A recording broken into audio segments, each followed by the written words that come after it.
오늘은 욥기 15장에서 21장까지 함께 나누려고 합니다. 우리는 지금 욥의 세 친구 그리고 욥과의 대화, 논쟁이죠. 그 논쟁 부분을 살펴보고 있어요. 이 부분이 4장부터 27장까지 굉장히 많은 분량을 차지하는 그런 부분입니다. 이제 세 친구의 이름을 오늘도 한번 볼 텐데요. 이제 세 친구의 이름이 익숙해질 것 같아요. 우리 PPT 한번 띄워주세요. 안 봐도 알 수 있죠. 첫 번째, 엘리바스, 빌닷, 소발, 이렇게 세 친구입니다. 외우려면 앞자를 따면 돼요. 엘비소, 이렇게 외우면 돼. 엘비소. 우리 옛날 가수 중에 엘비스 프레슬리 있죠? 엘비소. 신학교 다닐 때 시험 보면 나온단 말이에요. 그래서 엘비소로 외웠던 기억이 있습니다. 엘비소. 여러분, 엘리바스, 빌닷, 소발. 이렇게 이제 대화가 이어지는데 총 3차례의 논쟁으로 이어집니다. 3차 논쟁.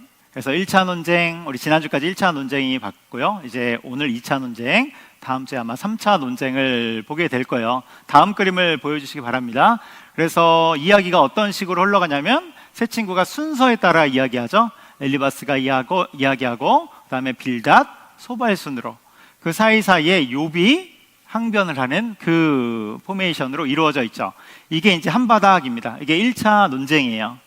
이게 딱 끝나면 이제 2차 논쟁으로 넘어가는데요. 2차 논쟁 보여주세요. 네, 똑같습니다.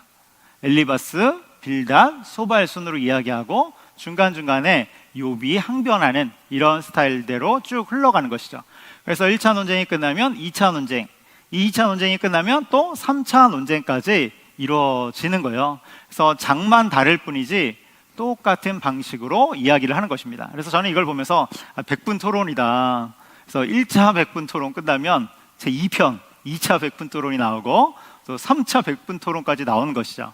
주제는 욥의 고난은 어디서부터 왔는가, 이것을 놓고 100분 토론하는 거예요. 여러분 100분 토론 보신 적 있죠? 결론이 납니까 안 납니까? 결론이 안 나요. 여기도 결론이 안 납니다. 그래서 하나님이 나중에 등장해서 판결 내려줄 때까지 결론이 안 나는 것이죠. 그래서 우리는 지난주까지 1차 논쟁을 봤고 오늘 이제 2차 논쟁을 볼 부분인데요. 그래서 15장 엘리바스의 발언부터 살펴보도록 하겠습니다.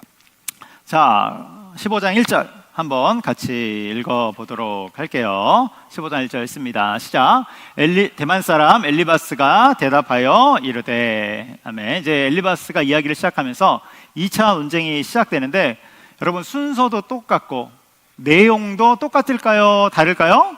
똑같아요. 그래서 우리 1차 논쟁 때 살펴봤어요. 이 세 친구들이 주로 하는 이야기가 무엇이냐면 욥이 죄 때문에 고난을 받는다. 그러니까 너가 회개해야 돼. 이 이야기를 계속 하는 거죠. 그러면 그것을 받아서 욥도 같은 말을 합니다. 나는 죄를 짓지 않았어. 나에게 온 고난은 죄 때문이 아니야. 이 얘기를 계속해요. 근데 여러분 우리가 욥기를 읽어보면 3명의 친구가 돌아가면서 이렇게 이야기하면 항복할 것 같아요. 저는 이제 항복할 것 같아요. 그래, 내가 죄가 있나 보다 하고 항복할 것 같은데 욥도 정말로 대단한 사람입니다. 끝까지 항변해요. 나는 죄로 인해서 고난받는 것이 아니다. 그런데 이제 논쟁을 하다 보면 점점 감정이 격양되죠. 그래서 1차 때보다 2차 때로 오면 감정이 더 올라가는 것을 볼 수 있어요. 그리고 2차에서 3차로 가면 더 감정이 고조되는 것을 보게 되는 것이죠. 그래서 욥과 욥의 친구들의 논쟁 부분에서 뒤로 갈수록 점점 더 과격해진다. 이 사실을 알고 읽으면 욥기를 구체적으로 읽는데 조금 도움이 됩니다. 그래서 이제 엘리바스의 발언이 시작되는 거예요. 엘리바스가 뭐라고 말하냐면 5절에 이렇게 이야기합니다. 5절 읽습니다. 시작. 내 죄악이 내 입을 가르치나니, 그러니까 간사한 자의 혀를 좋아하는구나. 여기 보면 내 죄악이 내 입을 가르치나니, 말이 좀 어렵죠. 쉽게 말하면 욥, 네가 지금까지 한 말들을 다 들어보니까 죄인이다. 네가 말을 하면 할수록 너는 죄인이야. 말을 하면 할수록 네가 한 말들을 종합해도 죄인이고 말을 하면 할수록 죄인이고, 무엇입니까? 계속해서 정죄하는 거예요. 그러니까 엘리바스는 지금까지 정죄한 것처럼 계속해서 정죄하고, 욥, 네가 지금 고난 가운데 있는 이유는 죄 때문이다. 빨리 회개하라. 이렇게 이야기하는 것이죠. 그런데 이런 엘리바스와 세 친구의 이런 정죄, 이런 해석들이 나중에 하나님께 질책을 받게 되는 것이죠. 그래서 욥기 38장 이후에 하나님이 등장하셔서 말씀해 주시는데 욥과 세 친구들은 굉장히 큰 질타를 받게 됩니다. 잘 알지도 못하면서 함부로 정죄했잖아요. 그래서 하나님 앞에 크게 질책을 받게 되는 것이죠. 13절에서 엘리바스가 이렇게 이야기합니다. 우리 13절도 같이 읽어볼게요. 시작. 내 영이 하나님께 분노를 터뜨리며 내 입을 놀리느냐, 이렇게 이야기하는 거예요. 뒷부분에 보면 내 입을 놀리느냐 이렇게 나오죠. 우리 사극에 보면 그런 이야기 나오지 않습니까? 어느 안전이라고 함부로 입을 놀리는 게냐? 똑같은 거예요. 지금 어디라고 지금 입을 놀리는 게냐? 이렇게 이야기하는 것이죠. 그러니까 계속해서 욥을 정죄하는데 감정이 올라오고 있어요. 감정이 점점 고조되죠. 그래서 그전에는 정죄 정도가 아니라 이제는 그 입을 다물라, 그만 말하라, 어느 안전이라고 하나님 앞에서 함부로 입을 놀린단 말이냐, 이렇게 이야기하는 거예요. 마치 하나님이 된 것처럼 말을 하는 거죠. 세게 말하는 거예요. 그래서 이런 엘리바스의 말들을 살펴보면 점점 세지는데, 그러면서 일종의 말다툼과 같은 그런 생각이 드는 거예요. 말다툼. 그런데 여러분, 말다툼 해보면 알겠지만 말다툼은 쉽게 결론이 난다 안 난다? 안 나요. 여러분, 말다툼은 결론이 잘 안 납니다. 감정이 상하면서 서로 결론에 이르기보다는 싸움으로 가는 것이죠. 싸움으로 가요. 근데 우리가 서로 다투는 그 다툼들을 잘 살펴보면 옳고 그름의 문제가 많을까요? 아니면 서로 다름의 문제가 많을까요? 서로 다름의 문제가 훨씬 더 많다는 거예요. 그러니까 틀림이 아니라 다름의 문제를 가지고 싸우는 경우가 굉장히 많다는 거예요. 여러분, 오늘 하루 가족들과 평안하게 보내셨습니까? 우리 가족들과 다툴 때도 보세요. 정말로 옳고 그름으로 싸우는 것입니까? 아니면 서로 다른 것으로 다투는 것입니까? 우리 친한 사람들, 우리 친한 주변의 사람들과도 다투잖아요. 그때 보면 정말로 옳고 그름이 아니라 틀리고 바름이 아니라 다른 부분으로 서로 싸운단 말이에요. 여러분, 어느 집에 저녁 식사 시간이었어요. 저녁 식사 시간에 어머니가 맛있는 된장찌개를 다 끓여놓은 거예요. 아버지가 한술 딱 들더니 뭐라고 말하냐면, 우리 아버지들의 레퍼토리 있잖아요. 왜 이렇게 국이 싱거워? 옛날 같지 않아? 이렇게 이야기를 한 것입니다. 이렇게 이야기하니까 옆에 있던 딸이 딱 눈치를 채고, 난 딱 좋아, 짜지 않게 먹으니까 건강하고 얼마나 좋아, 이렇게 엄마 편을 들어준 것이죠. 근데 그 옆에 있던 아들이 눈치가 없잖아요.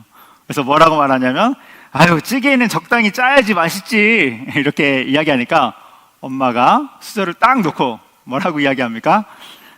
앞으로는 각자가 알아서 끓여 드세요, 이렇게 이야기했다는 것입니다. 우리 집은 앞으로 건강을 위해서 싱겁게 먹습니다. 그러니까 아버지가 눈치를 딱 채고, 야, 맛있다, 우리 건강하게 오래 삽시다, 이렇게 이야기했다는 이야기가 있어요. 여러분, 입맛도 각자 다르죠. 먹는 속도도 달라요. 감정도 다르고 우리의 생각도 다 다르단 말이에요. 그래서 중요한 게 무엇입니까? 서로 다른 것을 주장하면서 누가 맞냐 틀리냐 이것을 결정하는 것이 아니라 존중하고 맞춰가는 태도가 너무나도 중요한 것이죠. 어느 두 교회가 연합하여서 성찬식을 갖기로 했어요. 그러니까 연합 성찬식, 연합 예배를 드리는 것이죠. 그런데 한 교회는 성찬식을 할 때마다 뭘 사용했냐면 발효시킨 포도주를 사용했어요. 근데 다른 교회는 그동안 뭘 했냐면 포도 주스를 사용했어요. 이 두 교회가 만나서 성찬식을 하는 거예요.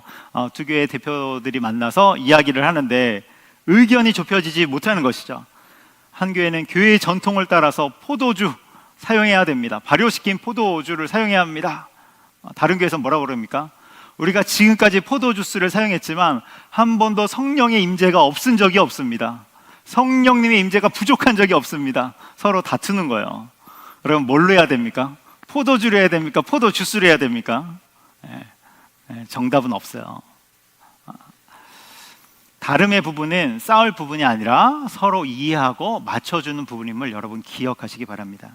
근데 그 맞춰가는 과정을 성경은 뭐라고 말씀하냐면 형제사랑이다, 이렇게 이야기해요. 맞춰가는 과정을 형제사랑이다. 히브리서 13장 1절에 보면 형제사랑하기를 계속하고, 그것이 바로 형제사랑이라는 거예요. 여러분, 우리 인간은 서로 다를 때 불편함을 느낀단 말이에요. 나와 안 맞는 사람들이 있을 때 불편함을 느껴요. 나랑 맞는 사람들이 있을 때 편안함을 느끼죠. 근데 교회는 어떤 곳입니까? 여러분, 나와 맞는 사람들이 많아요? 나와 틀린 사람들이 많아요? 이야기 안 해도 돼요. 틀린 사람들이 훨씬 더 많죠. 나와 성향이 안 맞고 성격이 안 맞고 출신이 다르고 그런 사람들이 훨씬 더 많이 모여 있단 말이에요. 여러분, 교회만큼 다양한 사람들이 모여 있는 곳이 어디 있어요? 교회는 정말 다양한 사람이 모여 있어요. 우리 이제 금요기도에 한 100분 정도가 오시는데, 여러분 100명이 모여 있으면 성격이 몇 개예요? 200개. 성격이 200개요. 한 사람당 제 성격 최소한 2개씩은 갖고 있는 것 같아요. 여러분, 성격 200개예요. 우리가 모여 있는 것이죠. 사도행전 13장 1절에 보면 이런 말씀이 나옵니다. 사도행전 13장 1절 읽습니다. 시작. 안디옥 교회에 선지자들과 교사들이 있으니 곧 바나바와 니게르라는 시몬과 구네레 사람 루기오와 분봉왕 헤롯의 젖동생 마나인과 및 사울이라. 아멘. 여기에 보면 안디옥 교회의 리더 명단이 나와요. 이 5명이 나오는데요, 이들이 안디옥 교회의 리더들이죠. 그런데 이 리더 명단 굉장히 흥미로운 리더의 명단이에요. 첫 번째로 누가 나오냐면 바나바가 나와요. 바나바가 누구입니까? 그는 어디 출신이에요? 구브로 출신이에요. 구브로 사람. 구브로 출신의 레위인. 그러니까 바나바는 누구냐면 정통 유대인이에요. 정통 유대인. 두 번째 사람 니게르라 하는 시몬, 이렇게 나와요. 니게르. 여러분, 니게르가 뭘 뜻하는 말이냐면 흑인을 뜻하는 말이에요. 흑인. 그러니까 피부색이 검은, 인종이 다르죠. 인종이 다른 사람이 나타나는 거예요. 세 번째 사람은 구레네 사람 루기오, 이렇게 나와요. 구레네 사람. 구레네는 오늘날의 리비아를 뜻하는 거예요. 리비아. 그러니까 국적이 다르죠. 그럼 이 명단을 보면 특이점을 아시겠어요? 정통 유대인도 있고요, 피부가 검은 사람도 있고, 서로 국적도 맞지 않죠. 네 번째는 누굽니까? 분봉왕 헤롯의 젖동생 마나엔, 이렇게 나와요. 여기서 젖동생이라는 것은 어렸을 때부터 함께 자란 사람, 그러니까 유모가 같을 때 젖동생 이렇게 이야기하는데, 헤롯의 젖동생, 분봉왕 헤롯의 젖동생. 그러니까 어렸을 때부터 헤롯과 왕궁에서 함께 자란 사이다, 그런 뜻이에요. 그러니까 마나에는 왕궁 출신이란 말이에요. 왕궁 출신. 굉장히 신분이 높은 사람이죠. 그러니까 안디옥 교회의 핵심 멤버들만 봐도 다 다른 거예요. 다 달라요. 국적도 다르고, 인종도 다르고, 그리고 출신도 다르고. 그리고 마지막 누가 나옵니까? 사울. 우리가 잘 아는 바울이죠. 여러분, 바울은 누구예요? 회심하기 전에 뭐 했어요? 기독교인들을 박해하던 자. 다른 말로 하면 뭡니까? 과거가 있는 남자예요. 과거가 있는 남자. 과거가 있단 말이에요.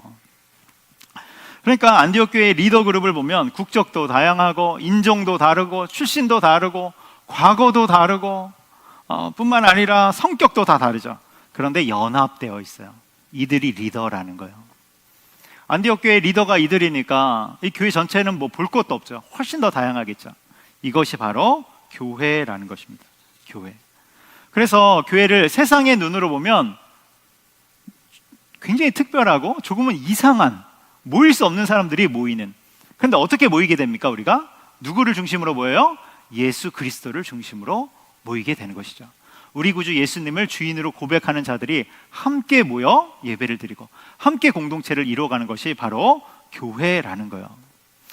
다르게 말하면 하나님은 그러한 우리 각자를 다 불러 모아서 한데 모아서 교회로 만들어 주셨다는 거예요. 여러분, 신비롭지 않습니까? 놀랍지 않습니까?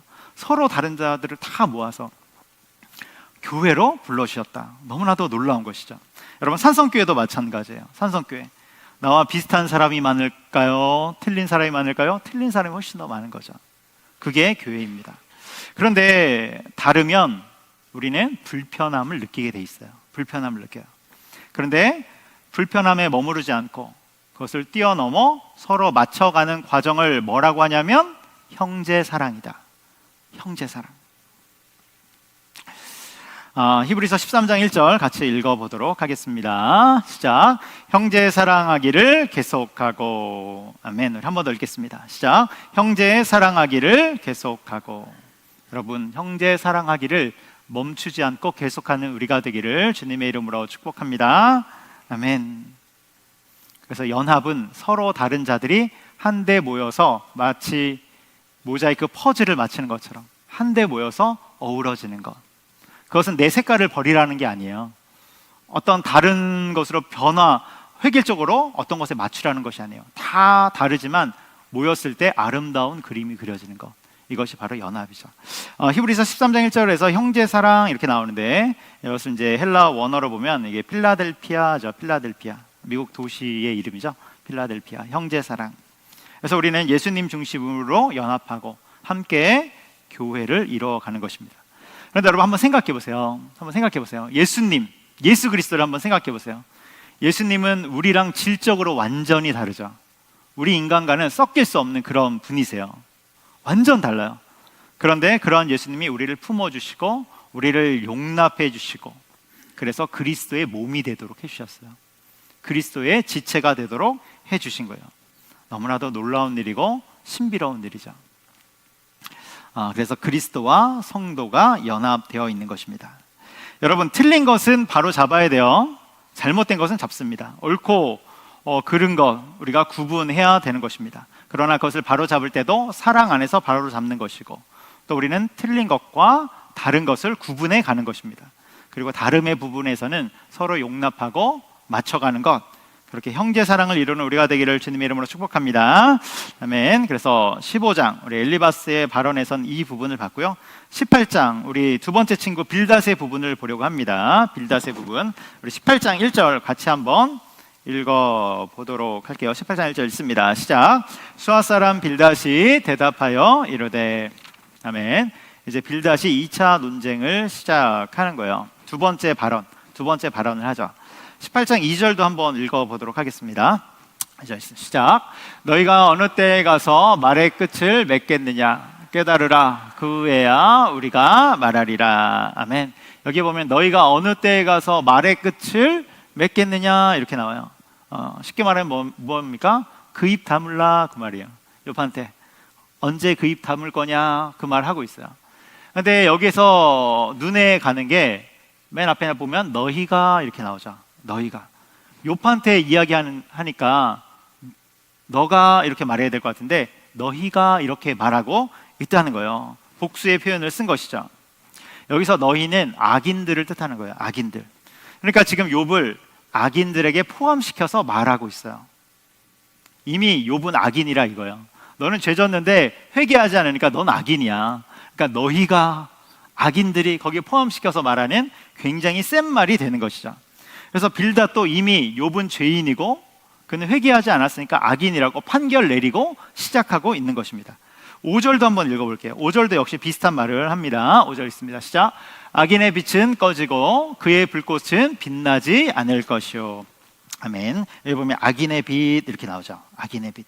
그래서 욥을 계속해서 악인 중에 포함시키고 있는 거예요. 빌닷은 1차 논쟁에서 뭘 했습니까? 욥 너는 죄로 인해 고난을 받은 거야 이렇게 이야기했죠. 근데 여기서도 똑같이 욥 너는 죄로 인해서 고난을 받은 거야. 그래서 18장을 읽어보면 이제 악인이 받을 심판과 형벌에 대해서 쭉 이야기해요. 회개하지 않았을 경우 어떤 심판과 형벌을 받는지 계속해서 이야기하는 것, 이것이 바로 빌닷의 이야기들이 됩니다. 그래서 빌닷의 이야기를 읽어보면 어떤 생각이 드냐면 빌닷이 입을 다물었으면 좋겠다, 그런 생각이 들어요. 그 입 다물라. 거기다 이렇게 아까 우리 읽었죠. 그 입 다물라. 그 옆에 써야 돼요. 빌닷 너도 이렇게 그 입을 다물라. 하나님이 보시면 얼마나 답답하셨을까, 이제 그런 생각이 드는 것입니다. 그러면서 하나님이 우리를 보실 때는 어떻게 보실까? 우리를 보실 때도 답답하실 수 있겠다, 이런 묵상이 되는 것이죠. 하나님이 우리를 향해서 오래 참고 계심을 여러분 기억하시기 바랍니다. 그래서 우리가 이제 욥기를 살피면서 인간이 고난받는 이유도 함께 살펴보고 있어요. 우리가 고난받는 이유, 우리에게 고난이 오는 이유도 같이 살펴보고 있습니다. 우리 한번 띄워주시기 바랍니다. 우리가 고난을 받는 이유는 이렇게 5가지 혹은 6가지로 분류할 수 있다, 이렇게 말씀을 드렸습니다. 그래서 지난주까지 우리가 1번과 2번에 대해서 살펴봤어요. 죄로 인해서 우리 가운데 고난이 올 수 있고, 또 죄와 무관하게 인간이 악하기 때문에 고난이 올 수 있다. 우리는 죄의 본성이 있기 때문에 다들 창을 하나 들고 있단 말이에요. 칼을 하나씩 들고 있어요. 그래서 이 칼을 서로 찌르면서 고난을 양산시키는 것이죠. 그래서 우리가 지난주에 무엇을 이야기했습니까? 우리 그리스도인들은 세상이 죄로 타락해 있음을 이해하고, 세상이 그런 흐름 속에 있는 것을 이해하고 우리가 결단해야 된다고 그랬어요. 뭘 결단하냐면 내가 찌르는 창을 거두기로 결단하는 것. 이것이 첫 번째예요. 내가 찌르려고 하는 창을 거두는 것. 두 번째는 무엇입니까? 선으로서 악을 이기는 것. 여러분, 선으로서 악을 이기는 것 쉬워요, 어려워요? 너무나도 어려운 것이죠. 그러나 그것이 예수 그리스도의 제자들이 가는 길입니다. 그래서 이 세상은 인간의 악함으로 인해서 고난들이 발생하는 것이죠. 그리고 세 번째는 하나님의 연단의 부분이에요. 하나님이 우리를 연단하시기 위해서 고난, 시련이라는 연단의 도구, 훈련의 도구를 통해서 우리 가운데 이끌고 가시는 것이죠. 그래서 오늘은 세 번째 하나님의 연단의 부분을 볼 텐데요. 오늘은 다 보기는 어려울 것 같고 시간 관계상 다음 주까지 연결해서 보도록 할 것입니다. 우리가 이렇게 매주 고난의 이유를 하나씩 살펴보는 이유는 하나씩 구체적으로 살펴보는 것도 유익하지만 이것을 통해서 우리가 꼭 알아야 될 것이 있어요. 여러분, 꼭 얻어가야 될 것이 무엇이냐면 고난의 이유는 한 가지가 아니라 다양하다. 여러분, 이것을 얻어가면 굉장히 많은 것을 얻어가는 거예요. 욥의 세 친구들은 고난의 이유는 무조건 하나예요. 뭐 잘못되면 죄 때문이야. 뭐 잘못되면 네가 못해서 그래. 가서 회개해. 그런 것이 아니라 세상의 고난의 이유는 훨씬 더 다양하다. 신앙에 우리가 눈을 열 필요가 있고 관점을 이렇게 펼칠 필요가 있는 것이죠. 여러분, 이것을 가져가면 귀한 것입니다. 그래서 하나님이 이제 세 번째 볼 텐데요. 하나님이 우리에게 고난과 시련을 주실 때 목적이 있는데 그 목적 중에 하나는 우리로 하나님의 사람으로 성숙해 하기 위해서, 하나님의 사람으로 만들어가기 위해서 그때 하나님이 연단으로서 고난을 주신다는 것이죠. 네, 그만 보이셔도 됩니다. 과거 IMF 당시에 미국에서 유학하던 목사님 부부가 있었어요. 목사님 부부. 그때 이제 IMF 시대 때 유학하셨던 분들은 경제적으로 너무 어렵지 않습니까? 그 당시 이제 원화 가치가 반토막이 났기 때문에 경제 사정이 너무 안 좋은 것이죠. 내가 가지고 있는 돈의 가치가 절반으로 준 거예요. 그러니까 얼마나 힘들어요. 여러분, 미국 가서 살려면 자동차가 필수품이지 않습니까? 땅이 워낙 넓고 먼 거리를 다녀야 되니까 차가 늘 있어야 돼요. 근데 이 목사님 부부는 가난하니까 차를 살 여력이 없는 것이죠. 그래서 자전거를 타고 다녔어요. 늘 자전거를 타고 다녔어요. 자전거를 타고 다니니까 별명이 있다고 해요. 별명이 빈폴이에요. 빈폴. 우리 빈폴 마크 보면 자전거 타는 사람이 앉아 있잖아요. 그래서 빈폴 목사님이었다고 해요. 그런데 가난하니까 그렇게 사는 거죠. 근데 이제 자전거를 타고 다니니까 얻는 것이 있어요. 뭐냐면 첫 번째는 풍경을 얻어요. 차로 다닐 때는 급하게 가니까 잘 못 봤던 것 놓칠 수 있는데 자전거를 타고 가니까 하나님이 만들어주신 아름다운 풍경을 보는 것이죠. 그리고 두 번째는 뭘 얻게 되냐면 사람을 얻게 돼요. 자전거를 타고 가다가 주변 사람들을 보게 되면 이야기하기 시작하고 대화하기 시작하고 그러면서 사람을 얻는 거예요. 이게 이제 나중에 큰 목회의 자원이 되는 것이죠. 그리고 이 목사님이 미국에서 이제 돈을 벌어야 되니까 알바를 하는데 그 당시 우리나라 사람들이 많이 했던 식당에서 접시 닦기, 이 접시 닦기를 하고 그래도 경제 사정이 너무 안 좋으면 이제 우범 지역에 가서 배달하는 일을 하게 되는 것입니다. 근데 우범 지역에서 배달을 하면 막 총성이 여기저기서 빗발치는데 하루는 머리 옆으로 총이 탁 지나가는 그런 끔찍한 일도 당한 것이죠. 그래서 그 자리에서 쓰러져서 정말 다리가 덜덜 떨려가지고 움직일 수 없는 그런 상황도 맞이하게 된 거예요. 이런 상황 속에서 밤마다 기도합니다. 하나님, 지금의 이 어려움을 이겨나갈 수 있도록 주님 힘을 주세요. 이 고난 속에서도 정말 사명의 길로 갈 수 있도록 힘을 주세요. 밤마다 기도하는 거예요. 그래서 시간이 흘러서 이분이 학교를 졸업했고 미국 이민교회에서 목회를 시작했어요. 한인교회를 시작한 것이죠. 그런데 교회를 시작하자마자 사람들이 몰려들기 시작해요. 많은 사람들이 몰려듭니다. 이분이 왜 사람들이 많이 올까? 그 이유를 살펴봤는데 그 이유가 무엇이냐면 이 목사님 부부가 바닥에서부터 출발했잖아요. 그러니까 이민사회에 그 성도들의 아픔과 그 힘듦을 잘 공감하는 거예요. 그것을 너무나도 잘 아는 거예요. 그게 목회에 그대로 묻어나오고 교회 사역에 그대로 묻어나오니까 사람들이 함께 몰려들게 되는 것이죠. 그러니까 이 목사님이 이 목사님 부부가 밑바닥 생활을 겪지 않았다면 나올 수 없는 그 목회가 나오기 시작하는 거예요. 그래서 이 목사님이 뭐라고 고백하냐면, 목회를 시작해 보니까 그 당시 너무나도 힘들어서 기도밖에 할 수 없었던 그 상황들이 하나님의 훈련이고 연단이었음을 깨달으면서 내가 신학교에서 배운 것도 소중했지만 그 기간이 사실은 하나님의 신학교였구나, 이것을 깨닫게 되었다는 거예요. 그러면서 그 고난과 역경을 통해서 성숙한 목회자가 되었다고 고백을 하는 것입니다. 여러분, 다음 주에 좀 더 보겠지만 성경에 나오는 믿음의 사람들은 다 이러한 시련과 연단을 거친 것이죠.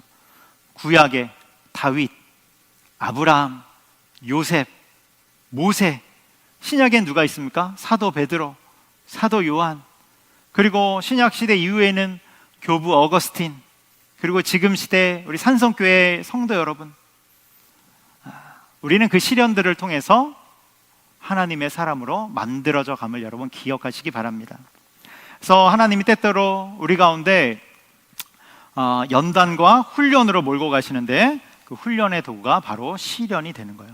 고난이 되는 거예요. 그래서 그러한 고난이 올 때 우리가 해야 될 것이 무엇입니까? 믿음으로 통과하기. 한번 따라하겠습니다. 믿음으로 통과하기. 믿음으로 통과하기. 여러분, 그러한 시련이 올 때 우리는 믿음으로 통과하는 거예요. 제가 늘 말씀드리듯이 우리가 평소에 믿음의 훈련을 하잖아요. 믿음의 훈련. 이 믿음의 훈련에서 어디다 쓰는 것입니까? 실전에, 그러한 상황에 부딪혔을 때 실전에서 믿음을 발휘하기 위함이죠. 그래서 우리는 이 시간에 나와서도 말씀을 배우고 또 평소에 믿음의 훈련을 가져나가는 것입니다. 여러분, 믿음을 발휘하시기 바랍니다. 그리고 이렇게 믿음을 발휘하고 그것을 넘어갔을 때 우리는 신앙의 더 깊은 차원으로 들어가게 되는 것입니다. 자, 20장에 나오는 소발의 부분을 보도록 하겠습니다. 소발, 세 번째 친구인 소발 역시 같은 주장을 하죠. 그래서 욥을 정죄합니다. 우리 20장 5절을 한번 읽어보도록 할게요. 20장 5절 함께 읽겠습니다. 시작. 악인이 이긴다는 자랑도 잠시요, 경건하지 못한 자의 즐거움도 잠깐이니라. 아멘. 여기 보면 악인 이렇게 나오죠. 또 경건하지 못한 자 이렇게 나와요. 이게 욥의 상황이라는 거예요. 똑같아요. 지금 욥은 죄인인데, 그래서 고난이 왔는데 회개하지 않잖아요. 그러니까 이제 악인이라는 거예요. 악인. 점점 더 센 말들이 나오는 것이죠. 그래서 20장 27절로 28절에서는 이렇게 이야기하는데요. 20장 27절에서 28절도 함께 읽겠습니다. 시작. 하늘이 그의 죄악을 드러낼 것이요, 땅이 그를 대항하여 일어날 것인즉 그의 가산이 떠나가며 하나님의 진노의 날에 끌려가리라. 아멘하기가 어려워요. 하나님의 진노의 날에 끌려가리라. 오 주님 용서하소서, 이렇게 해야 될 것 같아요. 그러니까 이것이 욥의 마지막이 될 것이다, 이렇게 이야기하는 것입니다. 여러분, 이런 친구랑 사귈 수 있어요? 그래서 이렇게 세게 이야기하는 이유는 욥에게 회개를 촉구하는 것이죠. 악인의 끝은 이렇게 끔찍하니까 빨리 회개하라, 이렇게 말하는 것입니다. 여러분, 이 이야기를 듣는 욥은 얼마나 그 마음이 답답할까. 그 상황이 너무나도 안 좋을 것 같아요. 친구들이 계속 회개하라 회개하라 이렇게 얘기할 때 마음이 아플 것 같아요. 그래서 욥의 대답 중에 우리 19장 25절을 읽어볼 건데요. 19장 25절 우리 같이 한번 읽어보도록 하겠습니다. 시작.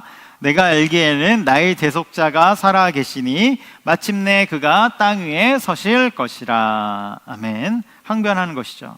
나의 대속자가 살아 계시니. 대속자는 우리에게 더 친숙한 표현으로는 구속자이죠. 구속자 또는 구원자. 그래서 욥은 하나님이 대속자가 되신다, 나의 구원자가 되신다, 다시 말해서 하나님이 해결해 주실 것이다, 이렇게 말하고 있는 것입니다. 지금 욥은 억울한 상태란 말이에요. 고난 때문에 힘든데 친구들 때문에 억울하고 답답한 상황이란 말이에요. 그런데 하나님이 그것을 풀어주시기를 소원하는 이야기가 되는 것입니다. 욥기를 읽어보면 알 수 있지만 욥의 처지는 정말로 하나님이 나타나셔야지만 해결될 수 있는 그런 상황이 되는 것이죠. 여러분, 우리 중에도 그런 분들이 있을 것 같아요. 답답하고 억울하고, 그리고 이 앞이 잘 안 보이고. 오늘 이 자리에 올 때 가슴 치면서 오신 분들 없습니까? 그럼 우리 모두에게 하나님이 말씀을 주십니다. 예레미야서 33장 2절로 3절 말씀, 여러분 이 말씀을 기억하시기 바라요. 답답한 상황에 있을 때, 억울한 상황에 있을 때, 앞이 잘 안 보일 때 우리 한번 선언하면서 읽습니다. 시작. 이를 행하시는 여호와, 그것을 만들며 성취하시는 여호와, 그의 이름을 여호와라 하는 이가 이와 같이 이르시도다. 너는 내게 부르짖으라. 내가 내게 응답하겠고 내가 알지 못하는 크고 은밀한 일을 내게 보이리라. 아멘.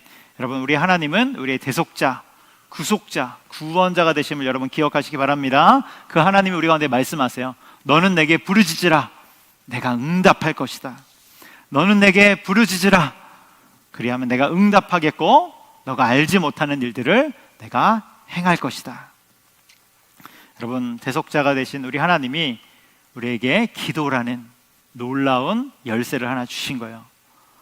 이 비밀의 열쇠 갖고 있으면 사방이 우겨쌈을 당한다 할지라도, 사방이 막혀 있다 할지라도 뚫고 나갈 수 있는 놀라운 열쇠가 되는 것이죠. 여러분, 이 말씀을 기억하면서 하나님께 늘 기도하며 나아가는 저 여러분 되기를 주님의 이름으로 축복합니다. 특별히 대속함의 결정체가 있어요. 대속함의 결정체는 예수님의 십자가이죠. 우리 갈라디아서 1장 4절도 읽어보도록 하겠습니다. 시작. 그리스도께서 하나님 곧 우리 아버지의 뜻을 따라 이 악한 세대에서 우리를 건지시려고 우리 죄를 대속하기 위하여 자기 몸을 주셨으니. 아멘. 그래서 예수님은 십자가를 지심으로 우리의 모든 죄를 대속하시고 우리의 모든 허물을 해결해 주시고 우리를 주님의 자녀로 삼아 주셨죠. 여러분, 가장 큰 은혜이지 않습니까? 주님이 우리를 자녀로 삼아 주신 것, 그 무엇과도 바꿀 수 없는 너무나도 놀라운 은혜이죠. 여러분, 우리의 상황이 답답하고 힘들고 어렵다 할지라도, 감사할 수 없는 상황이라 할지라도 우리가 감사할 수 있는 이유가 무엇입니까? 주님이 우리를 자녀 삼아 주셨기 때문에, 십자가 구원으로 대속해 주셨기 때문에. 할렐루야. 그 주님이 우리와 함께 하심을 여러분 기억하시기 바랍니다. 시간 같이 기도하도록 하겠습니다. 우리